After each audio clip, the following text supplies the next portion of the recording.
हाय मित्रांनो, माझ्या नवीन व्हिडिओमध्ये तुमचं स्वागत आहे। आज मी तुमच्यासाठी एक नवीन रेसिपी घेऊन आली आहे। तुम्ही माझा व्हिडिओ पूर्ण बघा, स्किप करू नका। मी ही इलायची घेतलेली आहे। मी इलायची पावडर कशी बनवतात त्याचा व्हिडिओ दाखवणार आहे, सो व्हिडिओ स्किप करू नका, पूर्ण बघा। तर मी ही इलायची घेतलेली, आता मी इलायची अगोदर सोलून घेणार आहे पूर्ण, त्यानंतर तुम्हाला पुढची कृती सांगणार आहे। तर आता आपली इलायची सोलून झाली आहे, सगळी इलायची तुम्ही बघू शकता। ही 50 ग्रॅम इलायची होती, स्वतः ही सोलून झालेली आहे। आता ही मी मिक्सरच्या भांड्यात टाकणार आहे अगोदर। आता मी याच्यामध्ये साखर टाकणार आहे थोडीशी।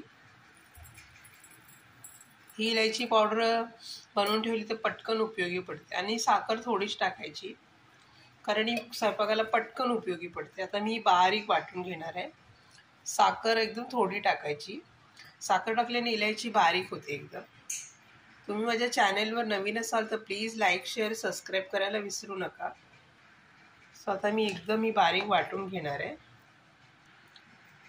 तर आता आपली इलायची पावडर वाटून झाली आहे, तुम्ही बघू शकता। अशा पद्धतीने वाटायची इलायची पावडर आहे बघा एकदम, आणि ही ठेवून द्यायची अशी, भरपूर दिवस टिकते, खराब नाही होती जरा पण, आणि स्वयंपाकासाठी पटकन उपयोगी पडते। सो व्हिडिओ आवडला तर प्लीज लाईक करा, शेअर करा, सबस्क्राईब करा, कमेंटमध्ये मला नक्की कळवा। धन्यवाद, थँक्यू।